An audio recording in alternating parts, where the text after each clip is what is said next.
दोस्तों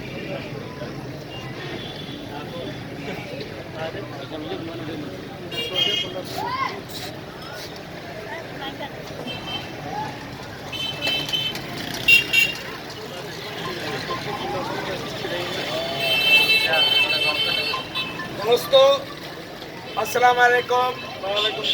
जीअं त तव्हांखे ख़बर आहे, अॼु इंटरनेशनल ह्यूमन राइट्स डे आहे। अॼु जे ॾींहं ते 10 दिसंबर 1948 ते दुनिया में जॾहिं जंगो जदल तमामु घणी वधी वई हुई त दुनिया जे मुल्कनि फ़ैसिलो कयो त हिन हवाले सां अहिड़ो को तरीक़ो कजे त हे जंगियूं, हे जेके मसइला, हे सभु सिलसिला इहे ख़ामोशियूं अख़्तियार करे वञनि ऐं सभु इंसान पंहिंजी तरक़ीअ लाइ कोशिशूं वठनि। पोइ उन लाइ सभिनी दुनिया जे मुल्कनि गॾिजी जनरल असेंबली यूनाइटेड नेशन में अक़वाम मुतहदा जी जनरल असेंबली में हिकिड़ो मसूदो पेश कयो जंहिंखे UDHR चयो थो वञे, United nation declaration of human rights. उन में इहो लिखियलु आहे त सभु इंसान हक़नि जे हवाले सां बराबरि आहिनि।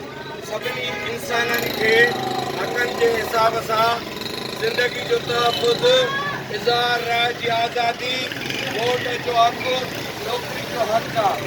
सभु इंसान हक़नि जे हवाले सां बग़ैर कंहिं रंग, नस्ल, क़ौम, मज़हब जे फ़र्क़ जे सभु बराबरि आहिनि। उन हवाले सां अॼु जे ॾींहं ते ह्यूमन राइट्स डिफेंडर्स नेटवर्क ज़िले कंबर शदाद कोट पारां ही कैंडल लाइट्स ह्यूमन राइट्स जी सुजागी लाइ ह्यूमन राइट्स इंसानी हक़नि जी जदोजहद कंदड़ ऐं उन में शहादतूं माणींदड़नि जे हवाले सां ही आदे वफ़ा लाइ ही कैंडल लाइट्स प्रोग्राम मुक़ररु कयो वियो आहे। तव्हांखे ॿुधाईंदा हलूं त इंसानी हक़नि जी हीअ तनज़ीम पहल पाकिस्तान जे ताउन सां ही प्रोग्राम करे रही आहे।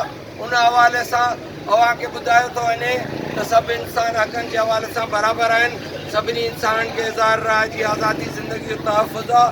सभु इंसान उन हवाले सां तालीम, सिहत, रोज़गार जे हवाले सां कानून में बराबरि आहिनि। सभिनीनि खे हिकु जहिड़ा हक़ आहिनि। हाणे ॻाल्हि ईअं आहे, उन हक़नि ते दाड़ो हयो वेंदो आहे, उन हक़नि जी ख़िलाफ़ वर्जी कई वेंदी आहे। पर उन लाइ जेसीं ताईं माण्हू ऐं ही ह्यूमन राइट्स जा डिफेंडर्स, कम्यूनिटी, अवाम पाण में गॾिजी हिन लाइ एडवोकेसी न कंदी त उन्हनि जा हक़नि गाज़िब ख़तमु थींदा वेंदा, उन्हनि जे हक़नि ते धाड़ो लॻंदो वेंदो। त असांजो मक़सदु आहे ह्यूमन राइट डिफेंडर्स जो त इंसानी हक़नि जे हवाले सां हिन तहरीक खे, हिन जदोजहद खे ग्रास रूट्स ताईं वठी ऐं हिन अमल खे अॻिते वधायूं त जीअं सभिनी इंसाननि खे बग़ैर कंहिं रंग, नस्ल, क़ौम, मज़हब जे फ़र्क़ जे हक़ मिलनि। सो असां अहिड़े नमूने सां अॼु इंसानी हक़नि जे हिन आलमी ॾींहं जे हवाले सां अवां सभिनीनि खे मुबारकबाद पेश कंदे आदे वफ़ा अदा कयो। इंसानी हक़नि जी जदोजहद जारी रहंदी ऐं इंसानी हक़नि जो हे जेको क़ाफ़िलो आहे उहो वधंदो वेंदो।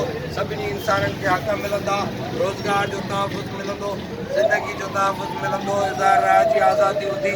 सभई पंहिंजे पंहिंजे हवाले सां इन हवाले सां कोशिशूं वठो त जीअं हिक ॿिए जे हक़नि जो तहफ़ुज़ कयूं ऐं इंसानी हक़नि जे लाइ कोशिशूं वठूं। अॼु हे मेणबतियूं ॿारे असां हिन इंसानी हक़नि जी जदोजहद खे, हिन आदे वफ़ा खे, हिन प्रोग्राम खे अॻिते वधायो आहे ऐं इनशाअल्लाह अॻिते बि हिन में तव्हां सां गॾु हूंदासीं, कोशिशूं वठंदासीं त हिक ॿिए जे इंसानी हक़नि जे बुनियादी मालूमात लाइ, ॼाण लाइ, उन्हनि जे हक़नि जी जेका ख़िलाफ़ वर्जी थी थिए उन में गॾियल तौरु जदोजहद कजे त जीअं उन्हनि खे हक़ मिली सघनि। सो तव्हां दोस्तनि तमामु वॾी महिनत कई, मेणबतियूं ॿारे इज़हार वफ़ा जो जेको तव्हां अमल कयो आहे उन खे तव्हां सभिनी दोस्तनि खे शिरकत ते जेको आहे सो असां दिलि जी गहराइनि सां चऊं था ऐं असां आज़ था कयूं त ही आदे वफ़ा ऐं इंसानी हक़नि जी जेका तहरीक आहे उहा जदोजहद जारी रहंदी।